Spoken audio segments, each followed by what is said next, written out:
Hello and welcome to a new episode of Mole in Hell. This is episode 9, and we have to talk about the future of Diablo 4 today. I know this sounds a little bit weird when you think about it. Like, wait, the future?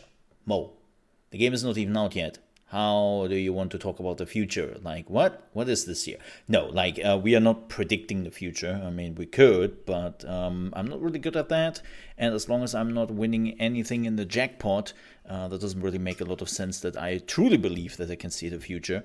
But hey, I'm working on that one. No, jokes aside, there's a lot we have to talk about. And before we do this, man, it is now what? 1.5 week away. We are 1.5 week away to finally get Diablo 4, at least in early access, and then in 2 weeks we have the full-on release of Diablo 4. And I'm still like, my biggest fear is still that the servers cannot hold up. Blizzard has a history of preparing accordingly and then just being an absolute shit show on release, right? We have all been there over the decades or years. I think the only game where they didn't screw up was Overwatch. Overwatch was actually the one they did perfectly. And one of the reasons why they did it, they has that's what they told us. I think that's what they told us. That they basically bought a lot of like Amazon infrastructure, right? Like a lot of extra servers, and every time the servers would get more and more full, they could just activate more and more servers, and so we would never run out of servers. The problem is that a lot of the issues with connectivity didn't really came from Blizzard didn't have enough servers, but there was something with the netcode, or like the connection server wasn't really helping or something. And like, it wasn't really like the gaming servers which were running in an issue, right? So we will see how that goes. But I'm looking forward. Quick note to the things we have planned here on the channel. By the way, don't forget, if you enjoy the podcast, subscribe for more episodes. This is happening on a weekly basis. And of course, more content coming to the channel. But let's talk quickly about that. So I'm still working on the rest of the leveling builds. Regarding the Barbarian build. So for the Barbarian, we would just keep it, because Thorns and Bleeding still works, even though it's not as strong as it used to be, because now you need some items. And even if you're just leveling, you will probably find some yellow items with Thorns on it. And I don't really see a reason not to do it, right? So even though it's a bit outdated, I still believe that the build itself still functions as is. And even with a few items you now need where you have to have Thorns on it, it should be doable.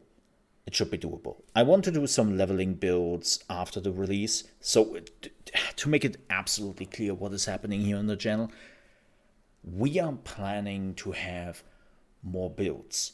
I want to focus more on the PvP side of things. I think that PvP will be one of the criminal underrated topics on Diablo 4, right? So that's what I want to focus on. Of course, with that said, PvP will be a disaster, so to speak. So Blizzard has made clear that PvP won't be balanced, that they don't really have the time for it. And so we will see how that goes, but I will still try to put some time into it, and I'm just looking forward to the game, man. And there will be quite a bit of content here on the channel. Keep in mind, when the game is coming out and going into early access, I will also stream the game. I'm not really sure if I will do it here or if I will do it on my main YouTube channel, which is at ChaosMole, or for all the people who like to use the partner link thingy, it's youtube.com/ChaosMoleFX. Yay, stupid name. Just use at ChaosMole and you will find me here on YouTube. That's my main channel, and I think I would just do it there. My live streams have been doing pretty a-okay on my main channel, and so I will probably just do it there. So and then we would just focus here on the other content. But Please keep in mind the first few days, if I'm not just throwing out video after video, it's because I'm playing the game myself and I'm collecting a lot of information. Like, this is the first time we can leave Act 1. This is the first time where we can reach Endgame. And, well, I have to see how it goes. I have to play the game. Like, yes, I can just watch another YouTuber showing me Endgame and then draw my comparisons for it for my videos, but that's not really what I want to do, right? I have to play the game still, so give me a little bit of time there, but I'm trying to push out as quickly as possible new content. Good news is that, of course, the podcast will still happen every week, like even if the first few days of the release will be a little bit slow, there will be content here, so don't you worry about that. Now, with that said, let's talk about the future of Diablo 4. And I have to make one thing absolutely clear. This is not me shitting on the game. This is not me shitting on Blizzard. This is just me looking a little bit worried into the future of Diablo 4. Why am I worried? Well, let me explain. Blizzard has some big issues right now. Some terrible, terrible issues, which are affecting more and more parts of the company. If you have missed it, there are basically two big things which happened over the last few months, while ignoring the sexual harassment and all that. But there are two big issues which arise, which seem to absolutely devastate Blizzard right now. The first one is the mandatory come back to office decree they put out. They told every single developer, hey, you have to come back to the office. No matter what, that's what you have to do because, well, it has to be done. There is no alternative to it. It has to be done to make good games. And the problem is every single developer sees that that is a fat lie. Why do they see this? Well, because developers talk to each other. Like, the industry is not like castles where nobody is like talking to other businesses or nobody talking to other development teams at other different publishers. And they do talk to each other. They know that there is bullshit, that there are tons of studios who just released big mega blockbusters without having a single person in an office. And it works. Like, let me give you just two examples as of recent who made the point that they totally understand the Blizzard workers because, well, their games were made from home. There's the small indie game called God of War Ragnarok, small game, where developers worked from home. Or another one, also small indie game, Star Wars Jedi Survivor. Totally small indie games and indie studios, of course, and they managed to completely work from home. And they released those awesome games. Well, besides of the PC version, which has some performance issues, but that is a different topic. But people just talk to their peers and they realize, yeah, this is bullshit. And then this is coming from a person, and I shit you not, this is coming from an official, like the whole email came from an official HR person, like one of the higher C-suits. And that person, of course, said every developer has to come back. It's absolutely mandatory. Well, if you still have any questions, you can reach me at home. Because the person works from home. And that will not change for that person. And when developers ask, they're like, what the hell? Why are you not coming in? Why do we have the privilege? Oh, well, because I'm not a developer. I'm not developing games. I was like, oh, come on. It's because you're on the C level of the company and you just use your privileges, right? And people can see that. And from what we have heard, this is absolutely devastating the company. A few weeks ago, one of the producers of World of Warcraft, they go to Twitter and was like, hey folks, this is a cry out for help. I don't know what to do. My team is shrinking every week.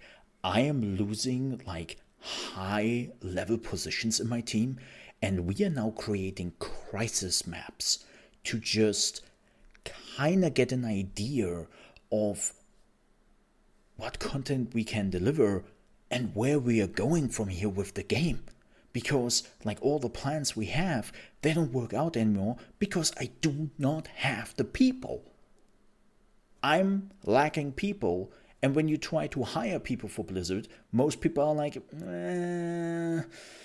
it's not really a great job, isn't it? Like, it's too expensive where you are stationed at, and you don't really have like great payment and all the other stuff. Nah, I can just find work somewhere else, which is just better. And the Blizzard has reached a point is horrific. And then the second thing which happened, and has probably something to do with all of this, is that just a few days ago, the Overwatch team announced that Overwatch 2 will not have the PvE mode they have promised. Or to put it a little bit more bluntly, they canceled PvE. Yes, they will reuse all the assets, of course, they have already created all the level designs, and they will have some PvE events throughout the next few months in Overwatch 2. And there was such a big uproar in the Overwatch community, rightfully so, because that was the reason why Overwatch existed in the first place. When Overwatch 2 was announced 3 years ago, holy moly, 3 years ago, they just said, why the hell are you doing an Overwatch 2? And Blizzard literally said, well, here's the thing, we want to do PvE, we want to do it right, and unfortunately, we cannot do that with the old Overwatch 1 engine, and we cannot do it with the stuff we have in Overwatch 1. We have to do a new game, where a lot of people already side-eyed them. God, what's going on today? And they were like, wait, what? That's bullshit. But however, people were like, okay, let's do that. And now the only right why Overwatch 2 exists was taken away. And Overwatch 2 is nothing more but a glorified new item shop. That's what it came down to.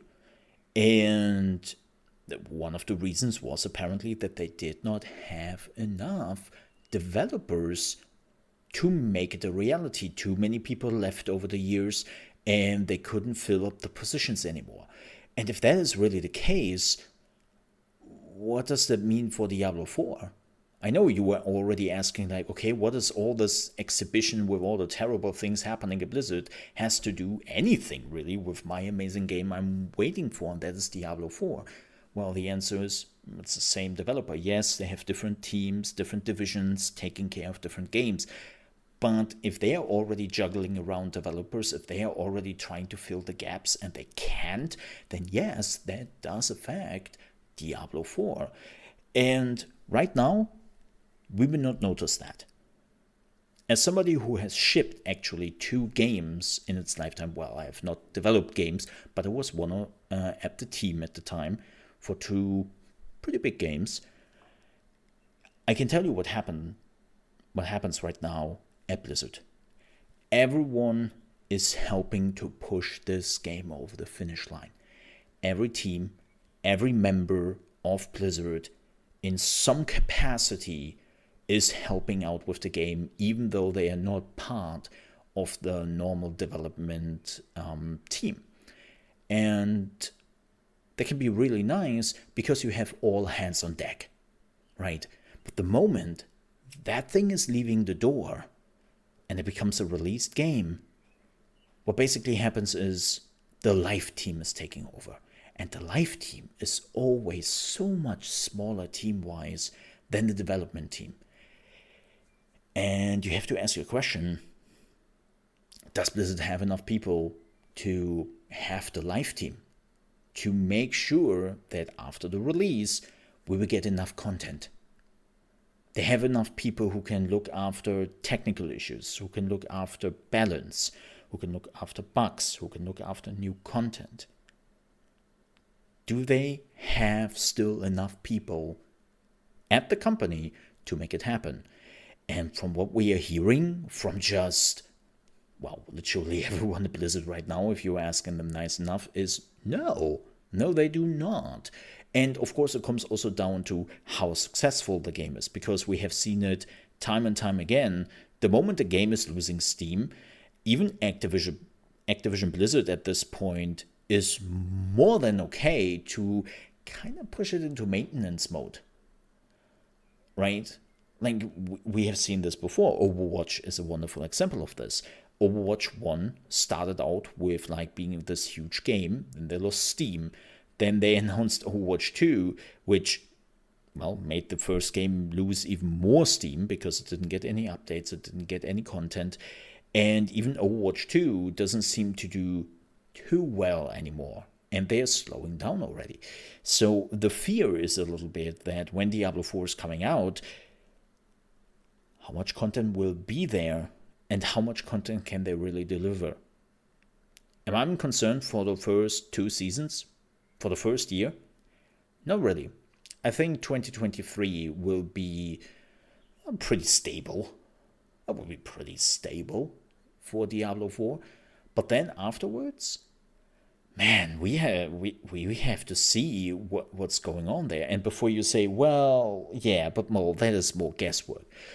Well, here's the problem.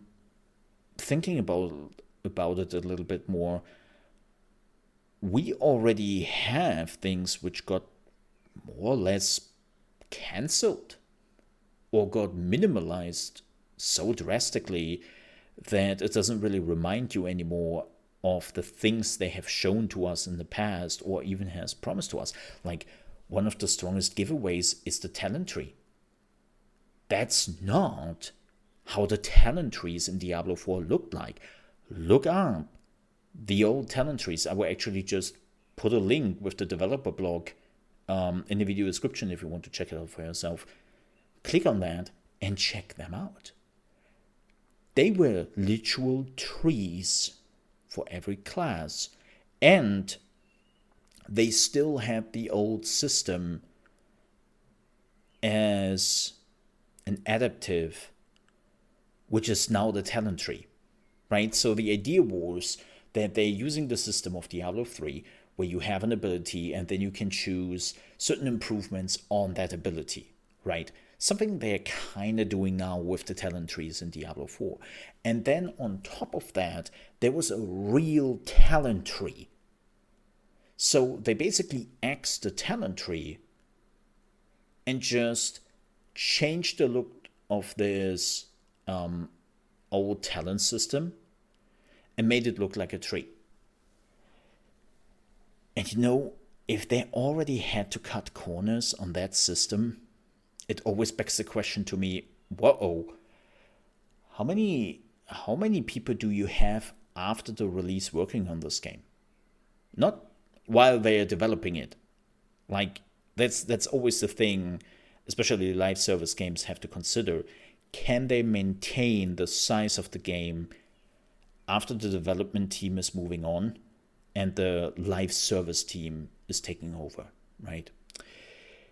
And I think Blizzard's own estimation was, no, they cannot. Which is why they made the talent tree now what it is. Or another example, Blizzard has been very clear and outspoken when it comes to PvP, right? Like, they already say, sorry folks, but PvP will be completely unbalanced mess at the beginning. We don't really have like a lot of time for the PvP, and they would take a look at PvP when they are done with all the other woes and all the other issues which arise at the beginning of the release. And when they have basically said it, they have said this multiple times, that PvP at the beginning is on your own risk. And it's like, wait a minute. There is a feature in your game, prominently so. And yes, I say prominently because if you're looking back at all the official trailers, there was always PvP in it. They made it very much clear that, hey folks, look at our game. There is PvP in it. Check it out, please, if you love PvP. And then when you do, and you look a little bit closer into all of this, you realize, oh, wait a minute. There is PvP in the game, but it seems like you don't really have the time for it right now. So it's this, oh boy, right? Oh boy, where does this lead to, right? So I'm really concerned for the future of Diablo 4 in a way of how many people will they have at the project? Can they really make their live service plan a reality? And I'm hoping that the patches will not just become some glorified item shop events, right? Because they don't have the developers anymore to create the gameplay for it. And as I said, a lot of games are just, it's actually a word I have learned as of recent, like a new gaming development term, which is apparently taking hold more and more of the gaming industry. And people are now calling it corporate gaming. What does that mean?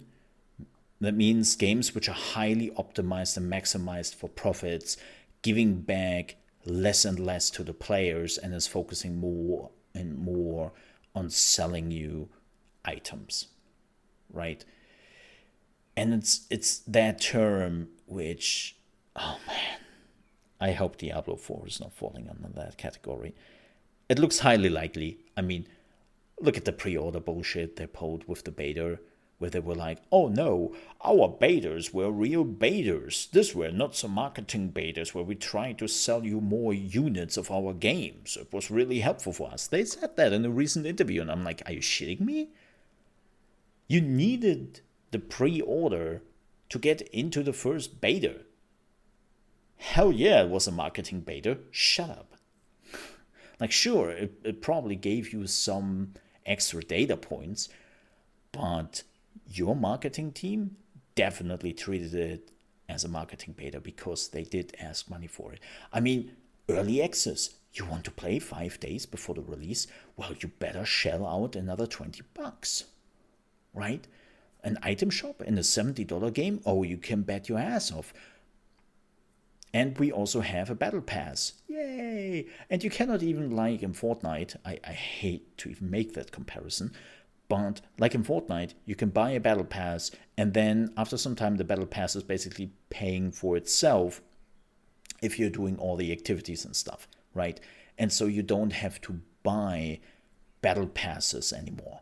You can just use the currency you are gaining through the battle passes to always buy the new battle pass. Blizzard has made it very clear on Twitter that no, hell no, that's not what we're offering.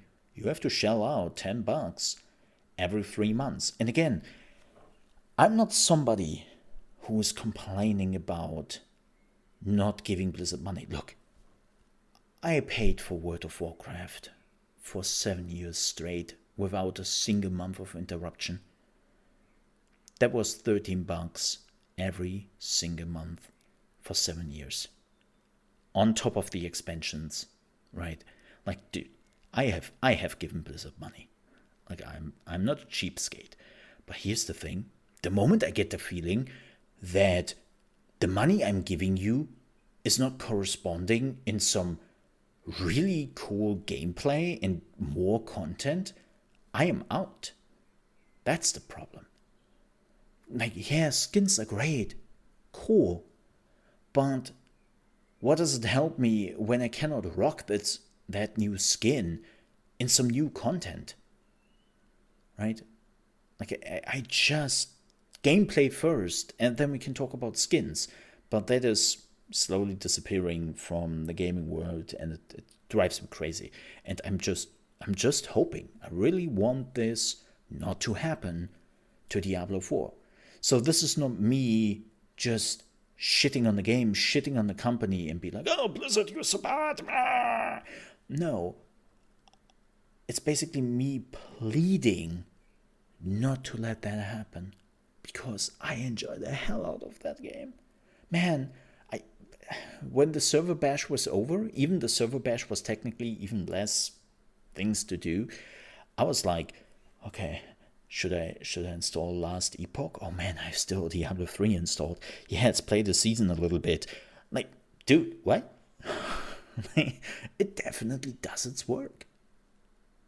It has its fangs deep inside of me, and I'm like, I'm okay with it, you know? I just want this to work. Especially after what happened with Diablo 3. Like, especially with Diablo Immortal. Yes, even especially after with Blizzard in the last few years. I just want this to work.